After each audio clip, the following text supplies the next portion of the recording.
నెమరు వేసే గుణము విశ్వాసికి ఉండాలి. ఎందుకంటే వాక్యము యవనస్తుల హృదయములో ఉంటే పాపము చేయనీయదు, జాలనీయదు అంట.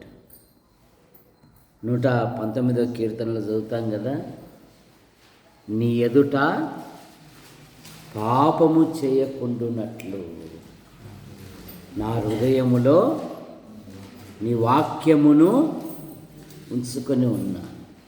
ఎక్కడెక్కడో కాదు. ఆ మధ్య మా ఫ్రెండ్ ఇంటికి వెళ్ళాను. ఆడు బీరువాకు ఒక కంఠత వాక్యం పెట్టాడు, దేవుడు దహించు అగ్ని అని పెట్టాడు. బీరువా స్టిక్కర్ కనిపించారు.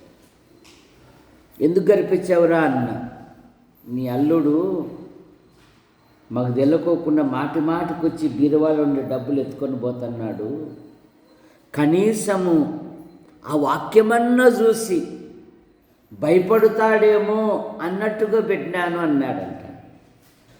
ఒరే, బీరువాల పైన గోడల పైన ఉంటే పని చేయదురా, అది హృదయములో ఉంటే పనిచేస్తుంది. దేవుని వాక్యము హృదయములో ఉండాలి.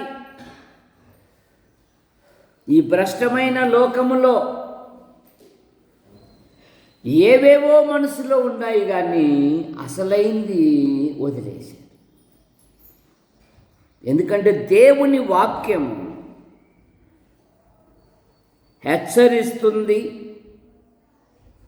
గద్దిస్తుంది, బుద్ధి చెప్తుంది, సరిచేస్తుంది, సరిదిద్దుతుంది, సవాలుగా జీవించడానికి నేర్పిస్తుంది. దేవుని వాక్యం సవాలుగా జీవించడానికి కూడా. కనుక నెమరు వేసే అనుభవం లేక రావాలి. అప్పుడే నీవు ఈ లోకంలో పడిపోకుండా, చెడిపోకోకుండా దేవుడు వాడుకునే అర్హమైన పాత్రగాను ఉంటావు. 81వ కీర్తన 16వ వచనం, అతి శ్రేష్టమైన గోధుమలు అనుగ్రహించి నేను వారిని పోషించెదను, కొండ తేనెతో నిన్ను తృప్తి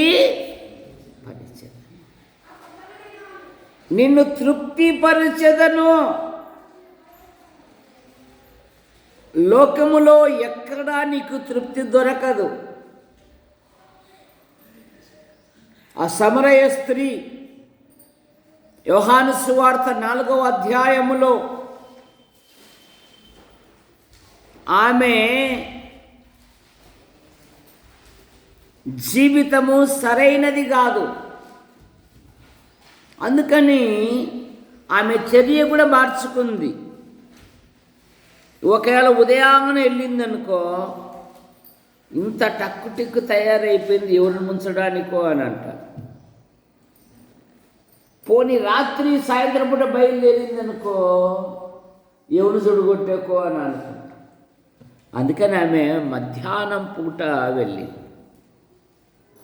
కానీ 4వ అధ్యాయం మొదటి వచనములు ఏమని ఉందంటే, ఆయన సమరయ మార్గమున మరలా వెళ్ళవలసి వచ్చెను. ఒక ఆత్మ ఆయన కోసము పరితపిస్తూ ఉన్నది. యేసు ప్రభువారు హృదయ రహస్యములు ఎరిగిన దేవుడు, ప్రతి వారి యొక్క ఆంతర్యమును ఎరిగిన దేవుడు. ఆయన అన్నాడు, నాకు ఆకలి అవుతుంది అన్నాడు. శిష్యులందరూ ఒక 5 స్టార్ హోటల్ నుండి మంచి భోజనం తీసుకొచ్చేకి వెళ్ళారు. ఆమె వచ్చింది. ఆమె నీళ్లు చేదుకుంటా ఉంటే, అమ్మాయి కాసిన మంచి నీళ్ళు లేవా? ఏందయ్య గారు, మీ వాలకం చూస్తే పెద్ద కులపు వారుగా ఉన్నట్లు అన్నారు, మేమిచ్చే నీళ్ళు నువ్వు తాగుతావా? అమ్మాయి, ఈ నీళ్లు తాగటం వలన నీకు తృప్తి కలగదు. నేనిచ్చు నీళ్లు తాగుట వలన నీకు సమృద్ధి సంతృప్తి అన్నప్పుడు, అయ్యా ఆ నీళ్లు నాకు ఇవ్వా అన్నాడు. యేసు ప్రభువారు ఏమన్నాడు? నీ బలహీనతలు ఒప్పుకో అన్నాడు. నీకు 5 పెనిమిట్లు ఉన్నారు, వాళ్ళని తీసుకొని రాపు అన్నప్పుడు ఆమె ఆశ్చర్యపడి, మా పూర్వీకులు చెప్పేవారు మెస్సియ రాబోతున్నాడని, ఈయన లోకరక్షకుడు కాడా అని తన పాపపు కుండను వదిలిపెట్టి ఆ ఊరిలోని సమరయులకు అనేకులకు ఆమె యేసు ప్రభుని గురించి ప్రకటించింది. నిన్ను తృప్తిపరచువాడు,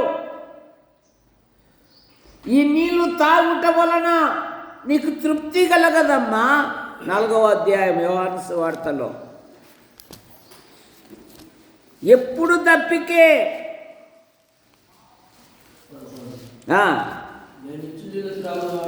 నేనిచ్చు నీళ్లు త్రాగువాడు ఎప్పుడు దప్పిగొనడు. నేను వానికిచ్చు నీళ్లు నిత్య జీవముకై వారిలో నీ ఊరేడు నీటి బుగ్గగా ఉండును. చూసారా? వానిలో ఊరేడు నీటి బుగ్గగా ఉండును. ఎప్పుడైతే ఆమె ప్రభు దగ్గర తృప్తి పొందిందో, ఆమె ప్రభుని గురించి ప్రకటిస్తావు. నిన్ను తృప్తిపరచువాడు మన ప్రభువైన యేసుక్రీస్తు వారు. మత్తయి సువార్త 15వ అధ్యాయములో కూడా ఇదే కదా. 3 దినములు ఈ ప్రజలు నాతో ఉన్నారు, వారిని ఉపవాసముతో పంపుట నాకు మనస్సు లేదు. 15వ అధ్యాయము 32వ వచనము. ఈ ప్రజలు తన శిష్యులను పిలిచి, ఈ జనులు నేటికి 3 దినములు ఉన్నారు, వారికి తిననేమియు లేనందున వారి మీద కనికరపడుచున్నాను. వారు మార్గములో మూర్ఛపోవుదురేమో అని వారిని ఉపవాసముతో పంపివేయుట నాకు బాబా. ఎంత గొప్ప రక్షకుడండి మన ప్రభు అయిన యేసుక్రీస్తు. ఈ ప్రజలు నేటికి 3 దినములు నా యొద్ద ఉన్నారు. వారు మార్గంలో ఎక్కడ మూర్ఛిల్లిపోదురేమో. నా యొద్దకు వచ్చిన ప్రతి వారిని ఆయన తృప్తిపరచు దేవుడు గనక వారిని ఉపవాసముతో పంపుట నాకు మనసు. యేసుక్రీస్తు యొద్దకు వచ్చిన ప్రతి వారిని ఆయన తృప్తిపరచు దేవుడు.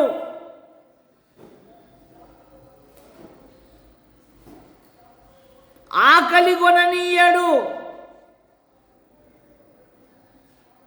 ఆయన తృప్తిపరచు దేవుడు. ఎలీషా కాలములో ఒకడు తన తొలి పంటలో దైవజనుని యొద్దకు తీసుకొని వచ్చాడు. ఎంత తీసుకొని వచ్చాడు? కొన్ని రొట్టెలు తీసుకొని వచ్చాడు. వడ్డించే పనివాడు అంటున్నాడు, ఇవి ఏమాత్రమువి అని అంటున్నాడు. దైవజనుడు అంటున్నాడు, నీవు వడ్డించు. వారు తిని ఇంకా మిగిలిచిరి. 2వ రాజుల గ్రంథం 4వ అధ్యాయము 42వ వచనము. 2వ రాజుల గ్రంథం. మరియు ఒకడు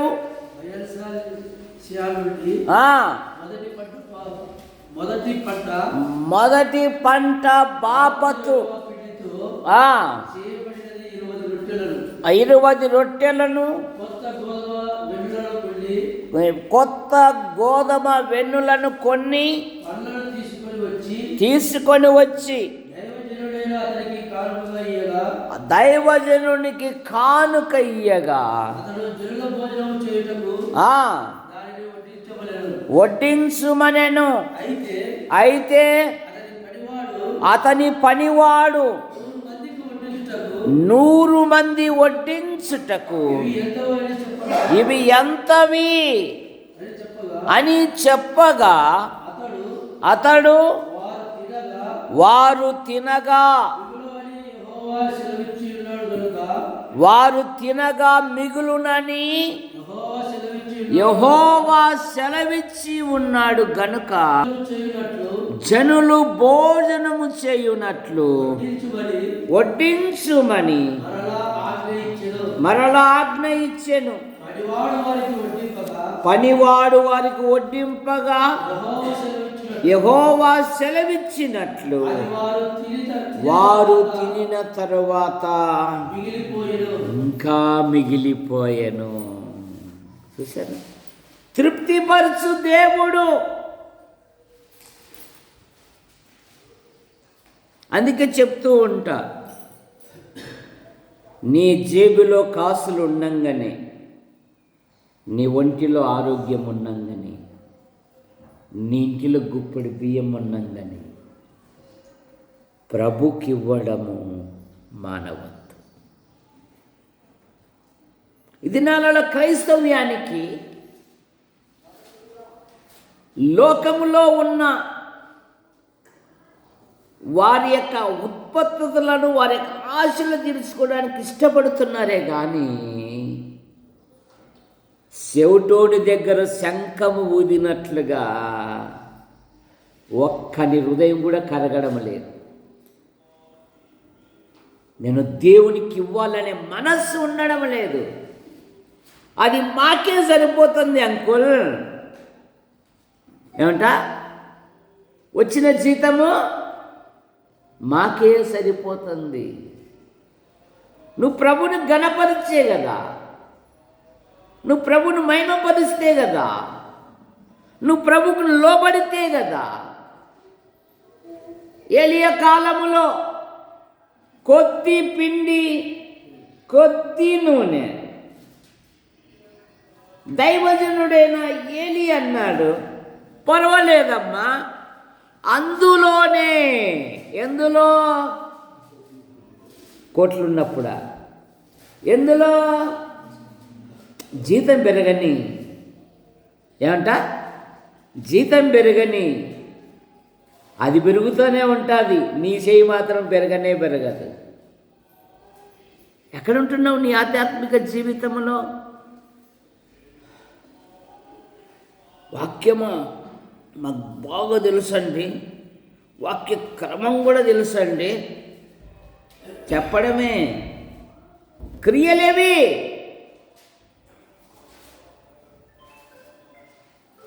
ఎక్కడ నీ క్రియలో? అమ్మ, అందులోనే ఒక చిన్న అప్పము మొదట నా యొద్దకు తీసుకురా. భూమి మీద వర్షము కురిపించు వరకు ఆ ఇంటిలో తక్కువ అనే పదము లేదు. కారణమేమి? ఆమె విశ్వాసంతో ఇచ్చింది. నీకు ఇయ్యాలంటే 1,00,000 ప్రశ్నలు చెప్తూ ఉంటా. దేవునికి ఇచ్చేటలో చెడు ఆలోచన కూడా చెయ్యాలి. నువ్వు స్వచ్ఛందంగా అయ్యి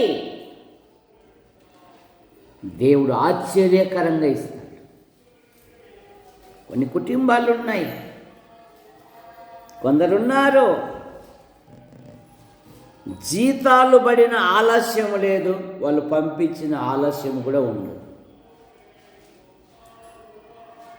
మరి కొందరున్నారు వారు ప్రభుకిచ్చిన తరువాతే వారి ఇంటి అవసరాలు పోయి తెచ్చుకుంటారు. మరి నువ్వెక్కడుంటున్నావు నీ ఆధ్యాత్మిక జీవితంలో?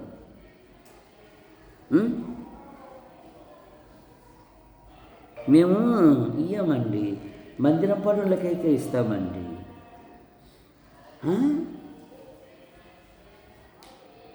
ప్రార్థించేవానికి, ప్రయాసపడేవానికి ఒట్టి చేతులంట, పనికంట.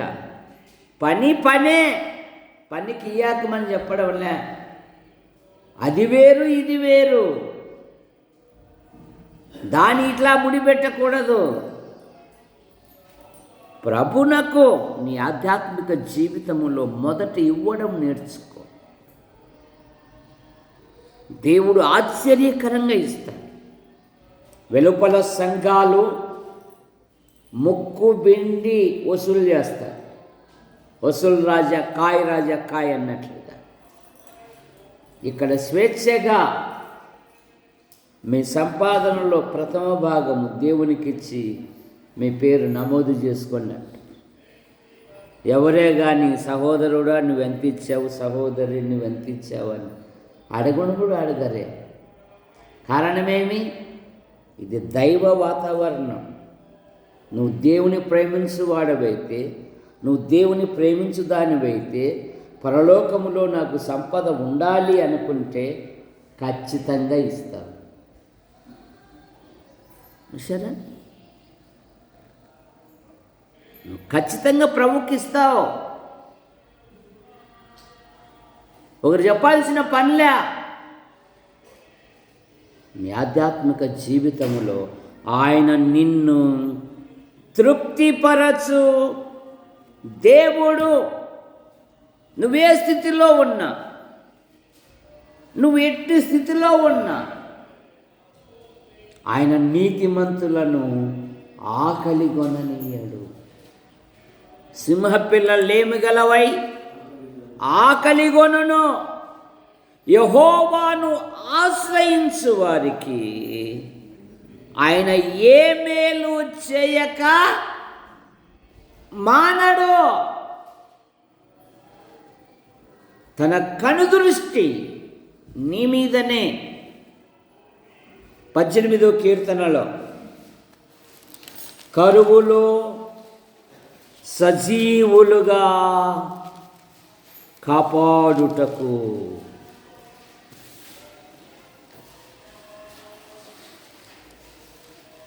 యెహోవాయందు భయభక్తులు వారిని. 25వ కీర్తన 25వ కీర్తన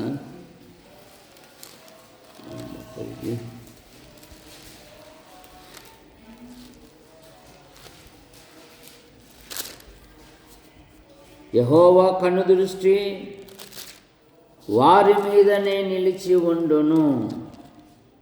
ఎందుకు? ఆయన కాపాడుటకు. చదవండి.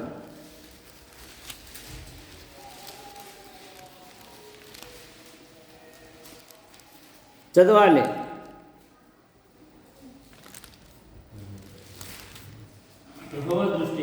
యెహోవా దృష్టి ఆయన యందు భయభక్తులు గల వారి మీదను, ఆయన కృప కొరకు కనిపెట్టు వారి మీదను నిలుచుచున్నది. ఇంకా పై మాట, కరువులో సజీవులుగా కాపాడుటకును. పై వచనమే,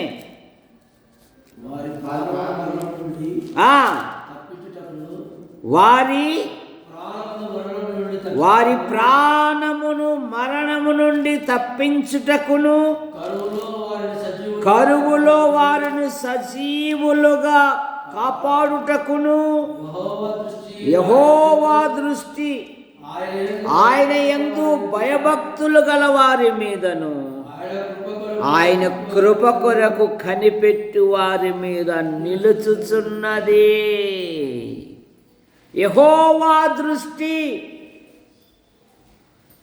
కరువులో సజీవులుగా కాపాడుటకును, ప్రమాదముల నుండి రక్షించుటకు, ఆయన కృప కొరకు కనిపెట్టు వారి మీదను, ఆయన యందు భయభక్తులు గల వారి మీదను ఆయన దృష్టి ఉన్నది. ఈ 25వ సంవత్సరములో మొదటి నెల ఆఖరి దినాలకు వచ్చేసి మరో 2వ నెల మన ఎదుట ఉన్నది. ప్రభును స్తుతించాలి, ప్రభును ఘనపరచాలి, ప్రభును మహిమపరచాలి. 36వ కీర్తన 8వ వచనములో, నీ మందిరం యొక్క సమృద్ధి వలన మేము సంతృప్తి నందుచున్నాము. 36వ కీర్తన 8వ వచనం, నీ మందిరం యొక్క సమృద్ధి వలన వారు సంతృప్తి నందుచున్నారు.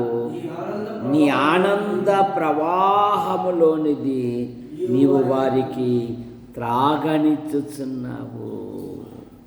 నీ మందిరము యొక్క సమృద్ధి వలన ఆయన సంతృప్తి పరచు దేవుడు. ఆశ్చర్యకరంగా నీ ప్రతి అవసరము తీరుస్తాడు. కానీ నీ జీవితంలో ప్రథమ స్థానము ప్రభు ఉన్నాడా, లోకం ఉందా? నీ జీవితంలో లోకస్తునికి, ప్రకృతి సంబంధికునికి, శరీర సంబంధునికి ఎన్ని విధాలు చెప్పినా కూడా చెవిటోని దగ్గర శంఖం ఊదినట్లే. ఎందుకంటే వాడు లోకస్తుడు, వాడు శరీరానుసారుడు, వాడు ప్రకృతి సంబంధి. ఆత్మ సంబంధులైన వారు వివేచిస్తారు. ఆత్మ సంబంధులైన వారు గ్రహిస్తారు. నిజమే కదా, నేను ఇవ్వడం లేదు కదా, మరి పరిచర్య ఎలా కొనసాగుతుంది? ప్రభు పని ఎలాగ వృద్ధి లేకొస్తుంది చూసారా? ఊరికి మాటలు కాదు, చాలామంది మాట్లాడే వాళ్ళు ఎక్కువైపోయారు.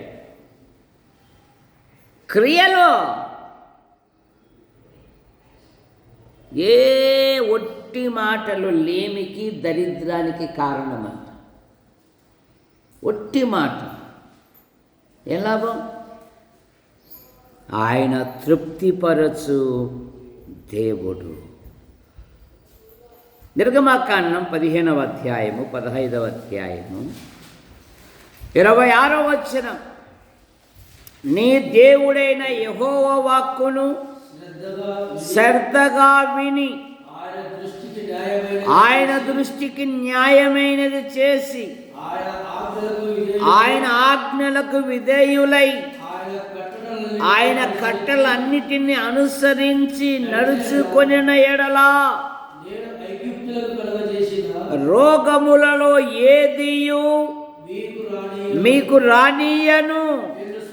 నిన్ను స్వస్థపరచు యెహోవాను నేనే.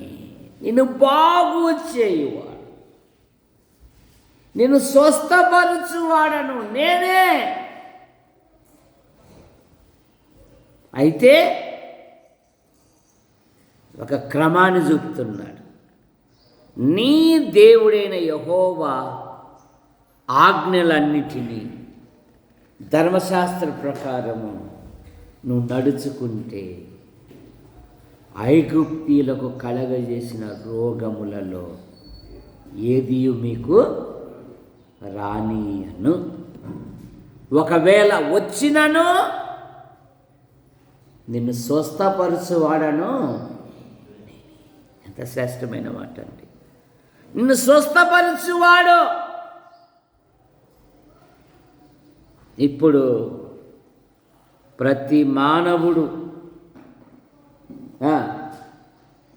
అన్నం అరగాలంటే ట్యాబ్లెట్, అరిగిన అన్నము కింద రావాలంటే ట్యాబ్లెట్. చూసారా? అన్ని ట్యాబ్లెట్లే. కానీ మా కాలంలో ట్యాబ్లెట్లు తెలియవు. వామిటింగ్ వచ్చిందనుకో గోడకు నీళ్ళు పోసి వాసన పిలుచుకోరా అనేవాళ్ళు. చూసారా? చిన్న గోడ నీళ్ళు పోసి గట్టిగా పిలుచుకో, గట్టిగా పిలుచుకో, ఇంకా రాదు లేదా వామిటింగ్ అనేవాళ్ళు. చూసారా? ఇప్పుడు ఆ ప్రతిదానికి ట్యాబ్లెట్ లేని వ్యక్తి అంటూ లేడు. ట్యాబ్లెట్ లేకుండా ఉండబట్టి నువ్వు గొప్పవానివే, నువ్వు ఆరోగ్యవంతునివే.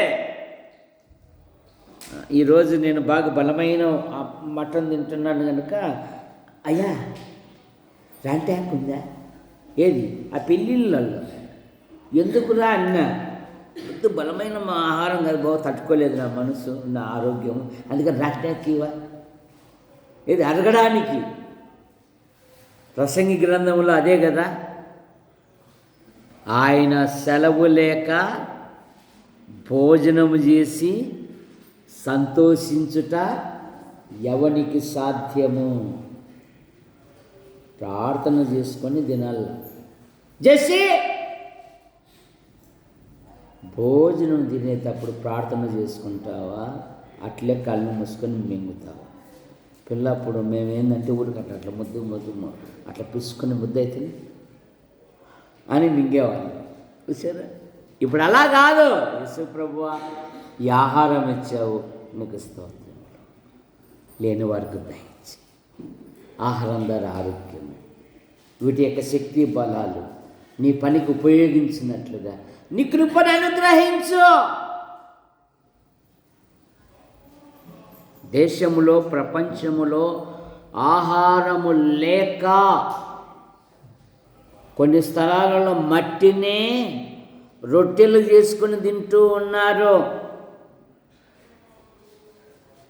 దేవుడు నీ దగ్గరికి 4 మెతుకులు పంపాడంటే అందులో 3 మెతుకులు తిను, 1 మెతుకు దేవునికి. తృప్తిపరుస్తాడు. ప్రతి ఆదివారం ఏం ఉడకంది? నీసు ఉడకంది. మళ్ళా మా నీసులను కాదు నేను చెప్తాండేది, మా బావలను గురించి కాదు. ప్రతి ఆదివారం నీసు ఉడకనిది అది ఆదివారమే కాదంట. ప్రభుకిచ్చుటలో నయా పైసా రాదు, ఒక ఆదివారం కూడా తగ్గకూడదంట. ఎక్కడ నీ ఆధ్యాత్మిక జీవితంలో నువ్వు ప్రభును ప్రేమిస్తున్నావా? ప్రభును ప్రేమించు వాడవు, ప్రేమించు దానివైతే స్వచ్ఛందంగా ప్రభు సన్నిధిలో వేసి వెళ్తాడు. మా నరసింహ అన్నాడు, వ్యాపారవేత్త, నెలకొకసారి ఒక మూట తీసుకొని గుత్తికెళ్ళి ఒక మూట ఆడి ఇచ్చేస్తాడు. ఇచ్చేస్తావా లేదా? ఇవ్వడం లేదా? ఇస్తున్నావా లేదా? గుత్తికి నెలకు పోయి ఆడపోయి కానికేస్తుంది వస్తున్నావా లేదా? ఏమమ్మా పొద్దు నరసింహ ఆట వినంటే బైబిల్ మిషన్ విన్నాడయ్యా. ఎందుకమ్మా? కానకిచ్చేకెళ్ళాడయ్యా. ఇలా నరసింహ నరసింహ నరసింహ నరసింహ నరసింహ అయిన భార్య పిల్లలను దీవించు, శాంతమ్మని దీవించు, ఆచార్యని దీవించు, కుమార్తెను దీవించు, సంతానం దీవించు, ప్రభువా ప్రభువా ప్రభువా ప్రభువా మొత్తుకునే వానికి ఒక్క నయా పైస లేదు. కానీ చూసారా, మొత్తుకునే వానికి ఒక్క నయా పైస రాదు. కానీ అలా బాగా మా మామ ఈరోజు గుత్తి విన్నాడు. ఎందుకమ్మా? కానికిచ్చి. ఎంత ప్రేమ అండి ప్రభు పట్ల. నువ్వు అంటే రాదు, ఆ అంటే రాదు, నడుస్తుంది రాసే గుర్ర. కానీ తన వ్యాపారంలో గుత్తికి పోయి ఇచ్చేస్తాడు. మనము ఇవాకు మళ్ళీ ఇంతలా అవుతాడు, దాన్ని మళ్ళీ ఏమన్నా కారు కొంటాడేమో నడుసని. సరే, ఏంటివి ఆలోచన? పిచ్చి పిచ్చి ఆలోచన. అందుకనే నీ ఆధ్యాత్మిక జీవితంలో కూడా ఎదగడంలో ముత్తమామిడి చెట్టులాగా ఎక్కడున్నావో అక్కడే ఉంటుంది. ఎదిగే తత్వం ఉంటే కదా ఇంటి నిండా ఏదో ఒక సమస్య, ఏదో ఒక ఇబ్బంది, ఏదో ఒక పరిస్థితి. నువ్వే ఆశ్చర్యకరంగా తృప్తిపరుస్తుంది. ఇర్మీయా గ్రంథం 31వ అధ్యాయము 14వ వచనం.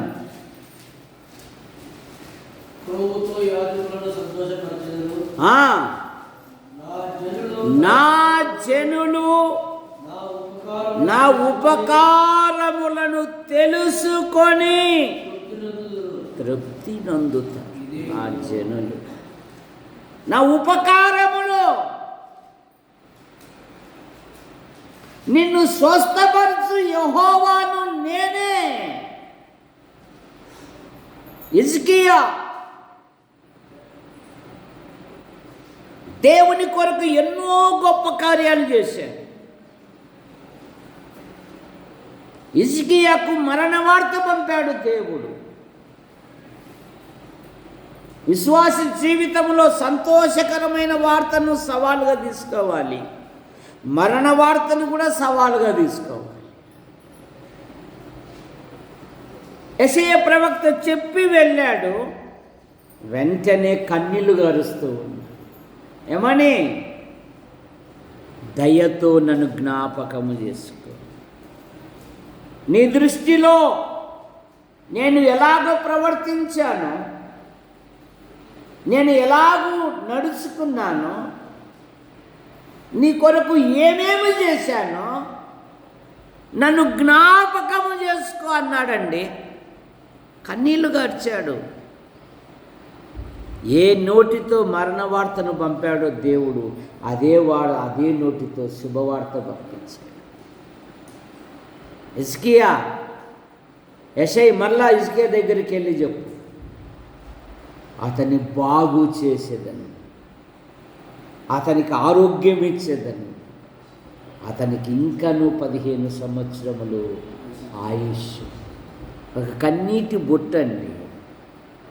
రుబాబు చేయలే, మేమేమేం చేశామో నీకు తెలియదా, ఎట్లున్నామో నీకు తెలియదా అని అడగలే. దయతో జ్ఞాపకం చేసుకో అన్నాడండి. అదే నోటితోనే శుభవార్త పంపా, నిన్ను బాగు చేసేదను, నీ కుటుంబాన్ని బాగు చేస్తాను. అయితే నీ కుటుంబాన్ని దేవుని సన్నిధికి నడిపించు.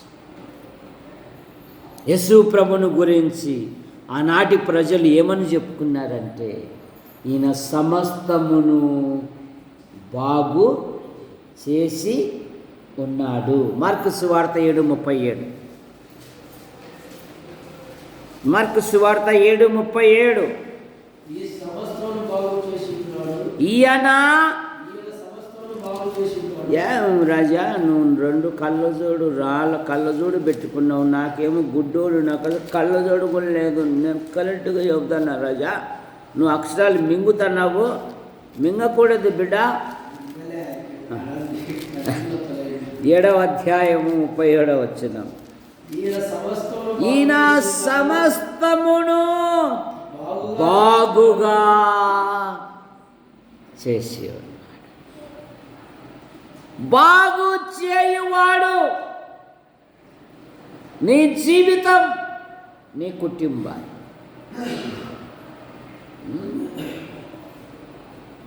టీవీలకు అతుక్కుపోయి పొద్దు బుధవారం కూడికని కూడా రారు, శనివారం కూడికని రారు, ఏదో 100 కిలోమీటర్ల దూరంలో లేరు. ఒక అడుగు వేస్తే మందిరము, ఒక అడుగు వేస్తే ఇల్లు. కానీ ఆదివారం మాత్రం వస్తారు. యవన పిల్లలు దేవుని సన్నిధిలో ఉంటే ఎంతో ఆశీర్వాదం. దేవుని సంఘములో రేపు వివాహాలు అవుతూ ఉన్నప్పుడు మీ పాస్టర్ని పిలుచుకురా అంటారు. ఎందుకంటే నీ గురించి సాక్ష్యం వినాలా కదా. పాస్టర్ ఏం చెప్పాలా, మీరిచ్చే ఆ కాసులకు పర్వాలేదని చెప్పినారనుకో, అట్లా చేసి ఒకడు పెళ్ళి చేసినారు. వాడేమో సంపన్నుడు, ఆమెమో సుగుణాల రాశి. ఎవరు ఆ పెళ్ళి?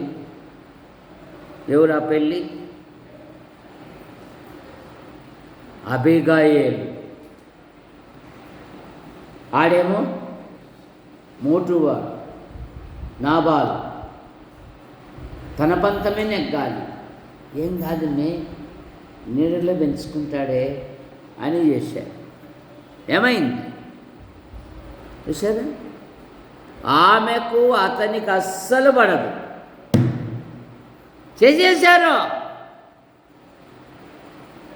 నయానో భయానో, నువ్వు అబద్ధాలు ఆడైనా,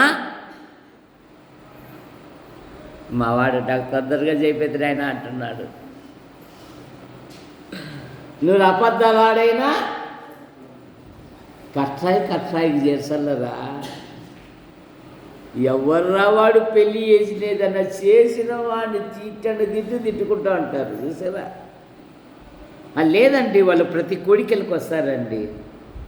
వాళ్ళు దేవుని సన్నిధిలో పరిచర్య అండి. ఇసుమంత పొరక కూడా ముట్టరంట ఒకరు. మందిరములో పరిచర్య చేసే కూడా నువ్వు అసహించుకుంటున్నావంటే నీ ఆధ్యాత్మిక జీవితంలో నీవు ఎక్కడున్నావో ఒకసారి గుర్తు చేసుకో. 4వ మరి నిన్న వారం ఎన్నోది, 4వ ఆదివారం. ఎవరికన్నా అవకాశం ఉంటే చెప్పండి. 4వ ఆదివారం విషయం పరిచర్య చేసేకి చాలామంది వెనకబోతున్నారు. లోక సంబంధములో, లోక కార్యక్రమాలలో చిక్కుకొని పోతున్నారు. పరిచర్య చేసిన సమయంలో దైవజనుడయ్యాడు. అదొక్కటి గుర్తుపెట్టుకో, దేవుడు ఆశ్చర్యకరంగా దీవిస్తాడు.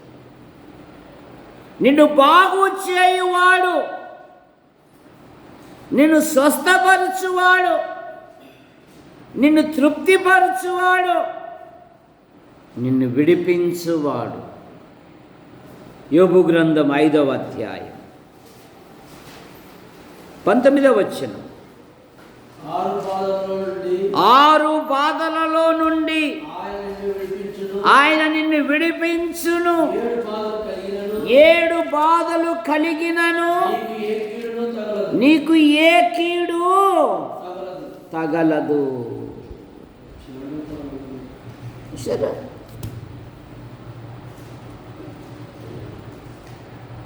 ఆయన నిన్ను విడిపించే దేవుడు ప్రతి సమస్య నుండి.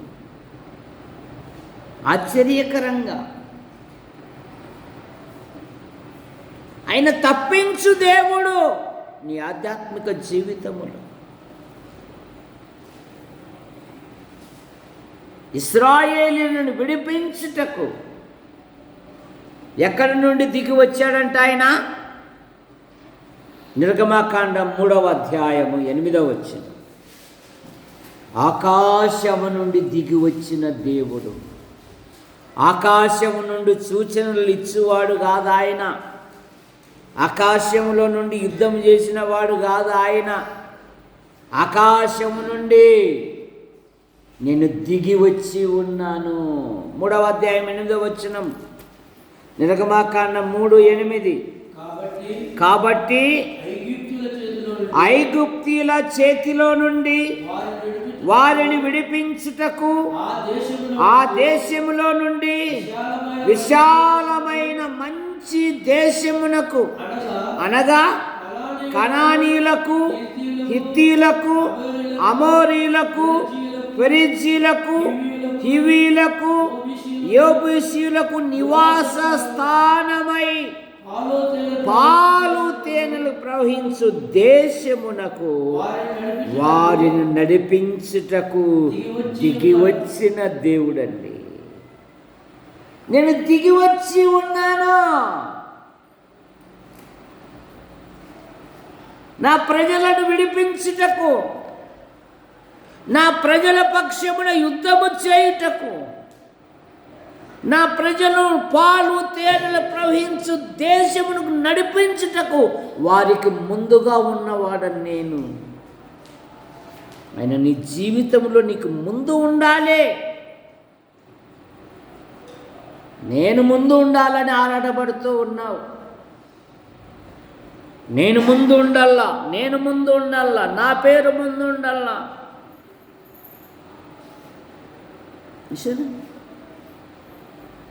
అలాగైతే నష్టపోతుంది.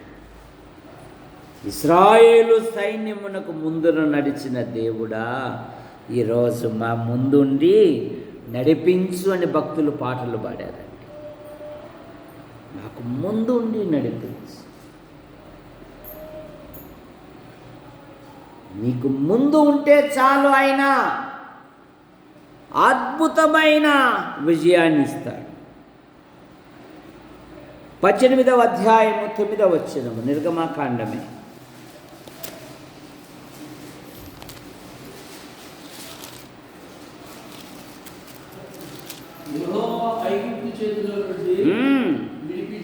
విడిపించి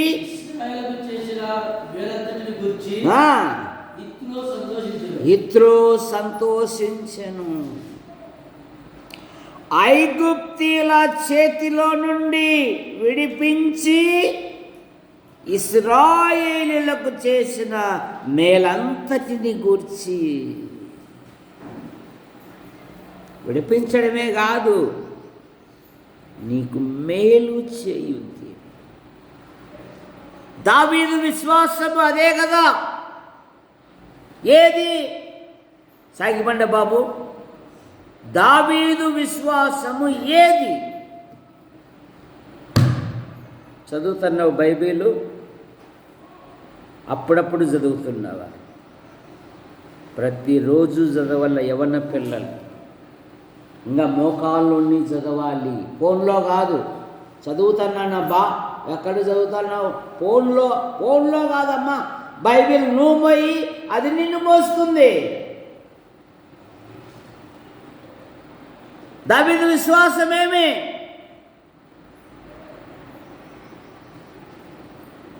నన్ను అడిగితే నేను చెప్తాను కదా అంటున్నాడు రామాజీ ఇస్సాకు. సరే చెప్పు మామ, నిన్నే అడుగుతున్నాను, చెప్పు. మీ బాబుని అడిగే బదులు నన్ను అడగచ్చు కదా అంటున్నాడు. దావీదు విశ్వాసమేమి? ఎలుగుబంటి బలము నుండి, సింహపు బలము నుండి నన్ను రక్షించిన దేవుడు ఈ ఫిలిస్తీని చేతిలో నుండి విడిపించను. మొదటి సమూయేలు గ్రంథం 17వ అధ్యాయము 37వ వచనము. సింహం యొక్క బలము నుండి, ఎలుగుబంటి యొక్క బలము నుండి నన్ను రక్షించిన యెహోవా ఈ ఫిలిస్తీని చేతిలో నుండి నన్ను విడిపించును. ఇది విశ్వాసం అంటే. నాకు అనుభవం ఉంది. మీ పిల్లలకు మీ జీవితాలలో దేవుడు సహాయం చేస్తుంటాడే, ఆదుకొని ఉంటాడే. ఆ విషయాలను పంచుకోవాలి మీ పిల్లలతో. ఇశ్రాయేలు రాజుతోనూ ఇశ్రాయేలు ప్రజలతోనూ దావీదు పంచుకుంటున్నాడు.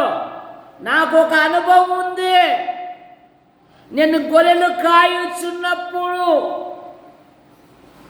సింహం యొక్క బలము నుండి, ఎలుగుబంటి బలము నుండి నన్ను రక్షించిన దేవుడు ఈ ఫిలిస్తీని చేతిలో నుండి కూడా నన్ను విడిపించు. భయపడాకమ్మ, దేవుడు అద్భుతమైన సహాయం చేస్తాడు.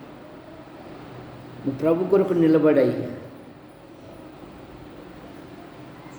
నువ్వు ప్రభు కొరకు నిలబడి బిడ్డ, దేవుడే కార్యం జరిగిస్తాడు. నిన్న ఆశ్చర్యం ఏంటంటే, నేను విజయవాడ నుండి మరి మా మామగారి ఇంటికి వెళ్ళాలంటే సెంటర్లో దిగాలి. మా బామ్మడికి ఫోన్ చేసిన, ఆడెక్కడో ఉన్నాడు. ఇంకొకరికి చేసిన, వస్తాలే అన్నా. ఆ పక్కనే బస్కాపురం అని ఉంది. అక్కడ నా ఒక చిన్న యువకుడు ఒక ఆదివారం మైనంపాడు కాలనీకి ఆరాధనకు వచ్చాడు. నేను వాక్యం చెప్పినప్పుడు సంతోషించాడు. ఆ అబ్బాయి ఇప్పుడు లేమన్ ఫెలోషిప్లో మా మామ ఊరు కాక పక్క ఊరిలో సేవ చేస్తున్నాడు. ఆ అబ్బాయి సడన్గా వచ్చి నిలబెట్టి, అంకుల్ రండి అంటున్నారు. మీరు జనార్దన్ రావు గారు అల్లుడు కదా అంటున్నారు. అవునయ్యా. అంకుల్ నేను గుర్తున్నానా? నాకు తెలియదయ్యా. 10 సంవత్సరాల క్రితం ఆరాధన కన్నా వచ్చాము అంకులు. అక్కడ ఒక చక్కని ప్రసంగం చెప్పి సంతోషించారు. మేము బాగా సంతోషపడినాము. ఈరోజు ప్రభు సేవలో కొనసాగుతున్నాను. రండి, మీ మామగారి ఇంటికాడ వదిలిపెడతా అంటున్నాను. ఎంత ఆశ్చర్యం! ఒక సేవకునిగా అప్పుడు సంఘానికి ఒక చిన్న అబ్బాయిగా వచ్చాడు. మీరు పలానా అంశం చెప్పారు అంకుల్, అది ఇప్పటికీ మేము మర్చిపోలేదు. ఎంతవరకు ఉంటారు చెప్పండి, అక్కడికి తీసుకెళ్తానని. లేదు బాబు, 11కు ట్రైన్ ఉందంటే, సరే అంకుల్ ఈసారికి వచ్చినప్పుడు మిమ్మల్ని పిలుచుకెళ్తాలే, మా పరిచర్యలో కూడా వాక్యం చెప్పండి. ఓ ఎప్పుడైనా పిలిచండి, చెప్తూ ఉంటా కదా. నీ ఆహారము నీళ్ళ మీద వేయి, చాలా దినముల తర్వాత చూడుగు. నువ్వు ప్రభును బట్టి చెయ్యి. దేవుడు ఆశ్చర్యకరంగా చూసారు. దేవుని వాక్యము ఎప్పటికీ వృధా కాదు. అందుకే దేవుడు మానవాళ్ళని నమ్మక ఎవరిని సాక్షులుగా పెట్టాడు? దేవుడు ఎవరిని సాక్షులుగా పెట్టాడు? మల్లప్పన, మదిలేటిన, వెంకటేశ్వర. ఎవరిని పెట్టాడు సాక్షులుగా? భూమి మీద ఏ మానవులను ఆయన నమ్మకోకుండా ఎవరిని పెట్టాడు? భూమి ఆకాశములను సాక్షులుగా పెట్టాడు. అందుకని యాకోబు పత్రికలో ఏముంది? రాళ్ళు మీ గురించి సాక్ష్యం ఇస్తాయి అన్నాడు. దూలాలు సాక్ష్యం ఇస్తాయి అన్నాడు. ఏమయ్యా పలానా సమయంలో ఆయన గుండె సించుకొని గట్టిగా ఎన్నిసార్లు హెచ్చరించాడయ్యా, మీరు విన్నారా? కావాలంటే డేట్తో సహా మేము చెప్తామంటాయంట. ఈ దూలాలు ఈ రాళ్ళు సాక్ష్యం ఇస్తాయి. ఇది పరలోక సంబంధమైన పరిచర్య. వృత్తి కొరకు, కుల వృత్తి కొరకు, ఆచారం కొరకు కాదు సేవ. ఇది దేవుని వాక్యం రెండంచుల సజీవమైన రెండంచుల ఖడ్గమిదే. నీ ఆధ్యాత్మిక జీవితం నిన్ను విడిపించు దేవుడు 5వ అధ్యాయంలోని యోబు గ్రంథంలో నిన్ను తప్పించు దేవుడు.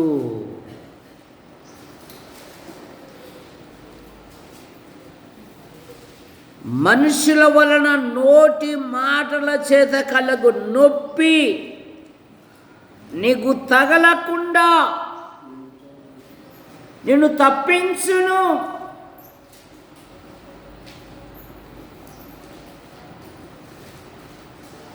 ఆయన ఆశ్చర్యకరంగా తన ప్రజలను తప్పించు. సౌలు ఎన్ని మార్లు ఇటు విసిరాడు దావీదు మీదికి? 2 మార్లు విసిరాడు. దావీదు తప్పించుకున్నాడు. అది గోడపై నాటబడిందంట, అట్లాగే నిలబడిపోయిందంట. ఎంత అక్కస్త వేసిండల్లా. అడు భూమి మీద బతకకూడదు అనేదే సౌలు తప్ప. దావీదు ఎక్కడికి వెళ్ళినను యెహోవా అతనిని కాపాడుతూ ఉంది. నరసింహ జీవితంలో చూడు, క్రిస్మస్ రాత్రి బహుగా సంతోషించాడు, ఆనందపడ్డాడు. తన వ్యాపార స్నేహితులకు మరి పండగ కదా మీరు కూడా సంతోషించండి అని ఒక నల్ల కోడి తెల్ల కోడి, ఏదో కోడి తీసిపోయినావు కదా, నల్ల కోడేనా, బాగా నల్ల కోడి తీసుకుని వెళ్తున్నాడు తాడిపత్రికి ఇయ్యాలని. మధ్యలో కుక్క వచ్చే విచిత్రం, ఎంత కుక్క సచ్చింది, మా వానికి మాత్రం దెబ్బలు తగింది. దేవుడు ఆశ్చర్యకరంగా కాపాడాడు. దేవుని కృపే కదా.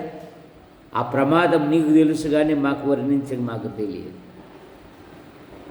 ఆశ్చర్యకరంగా తప్పించాడు ఆయన. నిన్ను తప్పించు దేవుడు. శ్రమల నుండి, బాధల నుండి, ఇరుకుల నుండి, ఇబ్బందుల నుండి, ప్రతి పరిస్థితి నుండి ఆయన తప్పించువాడు. 2 సమూయేలు గ్రంథం 22వ అధ్యాయము 20వ వచనం.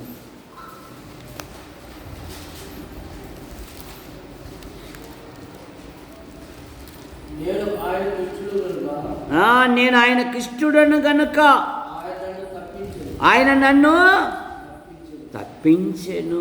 ఎందుకు తప్పించాడంట? దావీదు ఏమని చెప్తున్నాడు? నేను ఆయనకు ఇష్టడను గనుక ఆయన నన్ను తప్పించెను. నా నీతిని బట్టి ఆయన నాకు ప్రతిఫలం ఇచ్చాను. నా నిర్దోషమును బట్టి నాకు ప్రతిఫలం ఇచ్చాను. యెహోవా మార్గములను నేను అనుసరించుచున్నాను.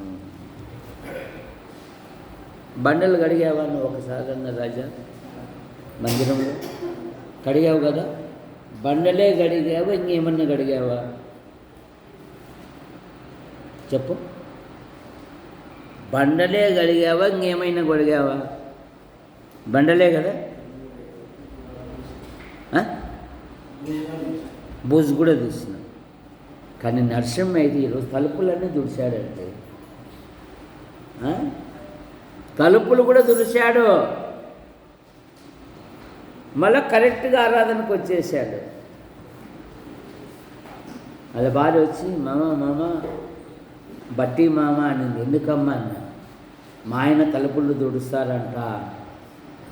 అరే రే రే రే రే, మా వాళ్ళకి ఇంత జ్ఞానం కూడా లేకపోయే కదరా. తుడసడమే మోకాలు నొప్పులైతే మళ్ళీ తలుపులంట. చూసారా, ఎగతాళికి ముందుంటాం. బట్ట పెట్టి తలుపులన్నీ తుడిచాడండి.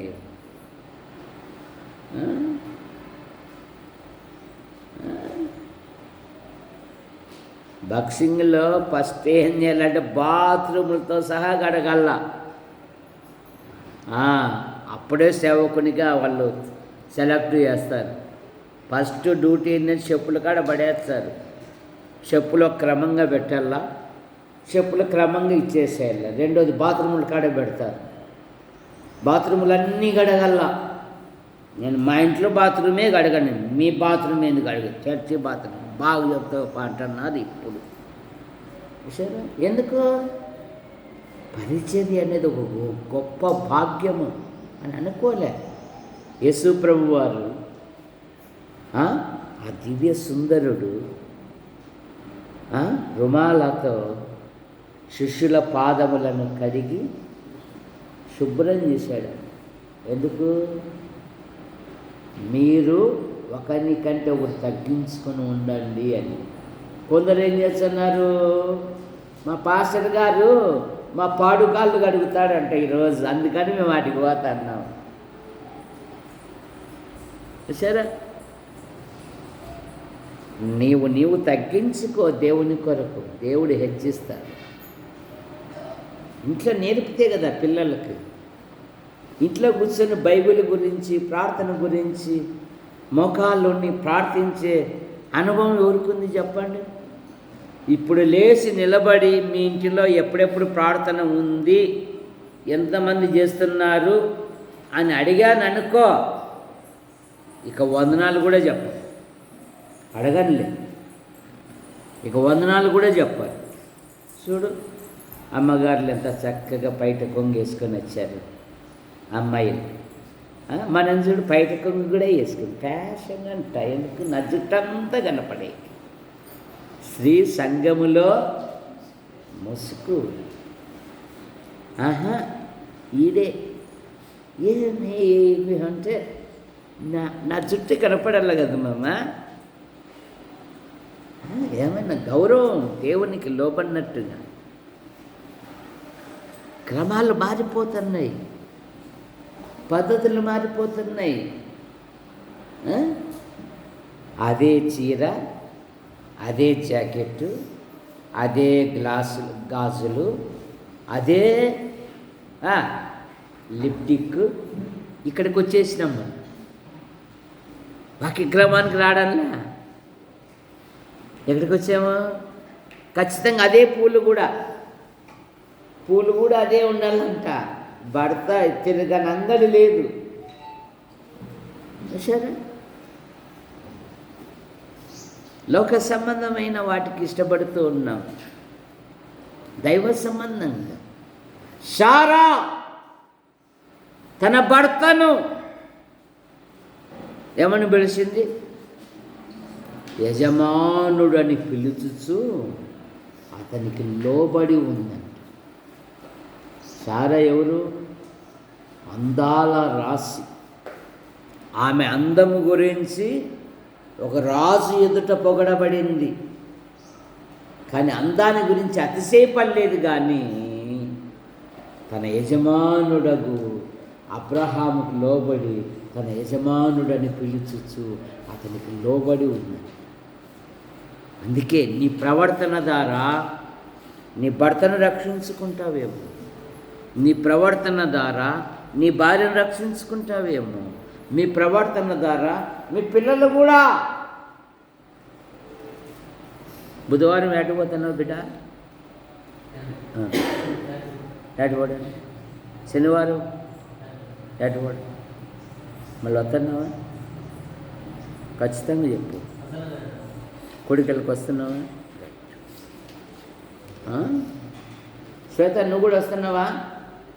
మా జేజీకే సేవ చేస్తానులే అంటుంది. చూసారా, మంచిదే. పెద్దలకు సేవ చేయడం అనేది గొప్ప భాగ్యం. అందరికీ రాదు ఆ భాగ్యం. మన పెద్దలు ఉన్నప్పుడే 4 మెతుకులు పెట్టు, చనిపోయినప్పుడు 4 పొట్టేళ్ళు కోసినా లాభం లేదు. బతికున్నప్పుడు పెట్టలేదు కానీ వీడు పొట్టేళ్ళు కోస్తున్నాడంట. బతికున్నప్పుడు 4 మెతుకులు పెట్టు, దేవుడు దీవిస్తాడు నీ జీవితంలో. అత్తమామలను ఋతు చూడు, దేశము కాని దేశములో అత్త కొరకు పొలములో కష్టపడి పని చేసి అత్తను పోషించింది. అందుకే ఆమె జీవగ్రంథంలో రాయబడి ఉంది. నీ అత్తామామలను ప్రేమించు. నీ తల్లిదండ్రులు ఎంతనో నీ అత్తామామలను కూడా అలాగే ప్రేమించు. నీ సంతానాన్ని వృద్ధిలోకి తీసుకొని వస్తాడు దేవుడు. నీ పిల్లలకు నేర్పు. అప్పుడే నీ జీవితం. 21వ వచనములో యోబు గ్రంథం 5:21లో నిన్ను చాటు చేయును నోటి మాటలు కలుగు నొప్పి నీకు తగలకుండా నిన్ను చాటు చేసే దేవుడండి. అబ్రహామా, నేను నీకు కేడము, నీ బహుమానము అత్యధిక మగును. పూర్వకాలంలో రాజులు యుద్ధానికి వెళ్ళాలంటే ఒక చేత్తో ఆయుధము, ఒక చేత్తో డాలు తీసుకునేవారు. శత్రువు బాణాలు వేసినప్పుడు డాలు ఉంచుతారు. అప్పుడు మనిషికి తగలకుండా డాలుకు తగులుతాయి. నేను నీ కేడం, నేను నీ డాలు. నీకొచ్చే ప్రతిదీ నాకు ముందు, అది గుర్తుపెట్టు. అందుకే సౌలుతో ఏమన్నాడు దేవుడు? సౌలా సౌలా, నీవేళ నన్ను హింసించుచున్నావు. నిన్నెప్పుడు హింసించానయ్యా? నా పిల్లలను బాధ పెడితే నన్ను హింసించినట్టు కాదా?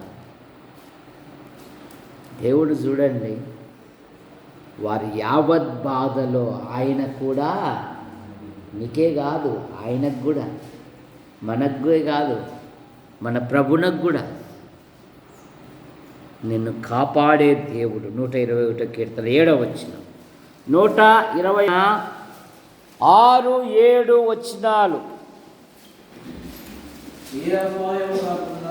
ఏ అపాయము రాకుండా యెహోవా నిన్ను కాపాడును. ఆయన నీ పాదములను కాపాడును. ఇది మొదలుకొని నిరంతరము నీ రాకపోకల యందు యెహోవా నిన్ను కాపాడు.